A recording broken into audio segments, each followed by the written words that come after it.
ជំរាបសួរ ទោះរោងចក្រផលិតគ្រឿងអេឡិចត្រូនិករបស់យើង ត្រឹមត្រូវ ការបំផ្លាញដោយការផ្ទុះលោកឆេងសូមកុំប្រព្រឹត្តដោយអន្ទះអន្តែង បាទលោកជេង មិនអីទេខ្ញុំនឹងមិនខ្ជះខ្ជាយញាប់ឡើងបើមិនចាក់ចេញទេខ្ញុំនឹងចាំបាច់មានបញ្ហាគាត់មិនរត់មករកខ្ញុំកំពុងចាក់ចេញឥឡូវនេះស្រមុក តើអ្នកដឹងថាអ្នកកំពុងនិយាយអ្វីទេបុគ្គលនោះបានមកដល់ ហេតុអ្វីលោកជេងបានមកដល់ហើយអង្គុយចុះហា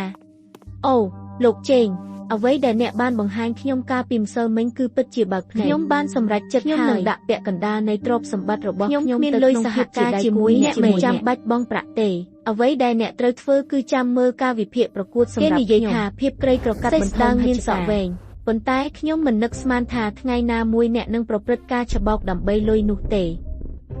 អនុបណ្ឌិតទី9អ្នកត្រូវបានគេបោកប្រាស់ឆេងហៅនឹងខ្ញុំបានរួមគ្នាក្នុងបន្ទប់គេនៅមហាវិទ្យាល័យអ្វីដែលគាត់មានន័យថាលោកជេងជាអ្នកភូតកុហកនោះជាសិទ្ធឆេងហៅគឺជាអ្នកកុហកអនុបណ្ឌិតទី9បងថ្លៃរបស់ឆេងហៅខ្ញុំអាចបញ្ជាក់ថាគាត់មិនមានសមត្ថភាពជាអតីតម្ដាយខ្ញុំក៏អាចបញ្ជាក់បានដែរមិនត្រឹមតែយើងប៉ុណ្ណោះទេខ្ញុំក៏អាចថ្លែងទីបន្តដែរវាគ្រាន់តែជាការចៃដន្យឲ្យប៉ុណ្ណោះគឺដូច្នេះឥឡូវនេះអ្នកត្រូវបានលាតត្រដាងទោះទាយអាចទោះទាយនានាការបានទេប្រសិនបើអ្នកពិតជាមានសមត្ថភាពថ្ងៃនេះខ្ញុំនឹងព្រុសដូចឆ្កែ3ដងនៅចំពោះមុខអ្នករាល់គ្នាខ្ញុំបានរៀនសម្លេងទាំង4តើអ្នកមិនគួរជាលោកឆេង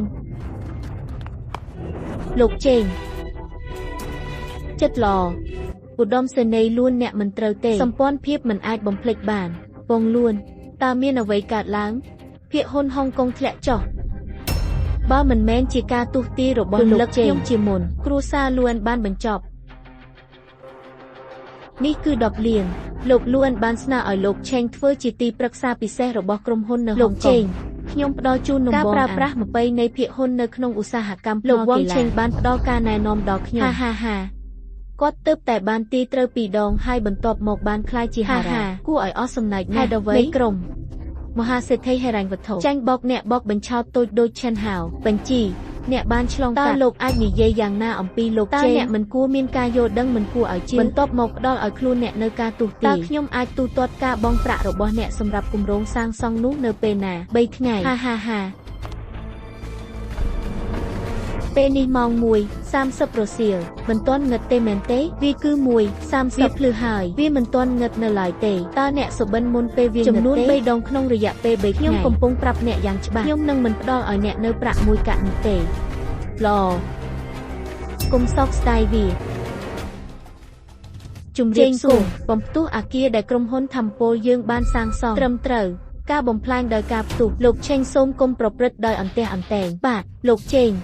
នោះហើយជាប្រាក់ដែលរកបានដោយលំបាកបើវាផ្ទុះអ្វីនឹងរលាយបើមិនបានផលយើងនឹងប្តឹងគាត់កុំមើលមកខ្ញុំបែបនេះខ្ញុំមិនខ្វល់ទេគាត់ចង់សាងសង់ដោយខ្លួនឯងមានពេលច្រើនសម្រាប់គម្រោងវាមិនយឺតពេលទេក្នុងការកសាងវាឡើងវិញវាត្រឹមត្រូវណាស់ដែលខ្ញុំអាចជឿសំឡេងមួយតើអ្នកបានឮទេលោកវ៉ងចង់យឺសំឡេងឈួតហាមេងនេះឈួតហើយសមាជិកគ្រួសារតើសមាជិកគ្រួសារអ្នកណានេះគឺជាជំងឺវាត្រូវការព្យាបាលឥឡូវនេះវាជាមនុស្សមិនឈប់ឈរនោះហើយជាពេលដែលពួកគេជាសះស្បើយឆាប់គុំបោះនំគាត់ទៅមន្ទីរពេទ្យខ្ញុំនឹងចំណាយសម្រាប់វា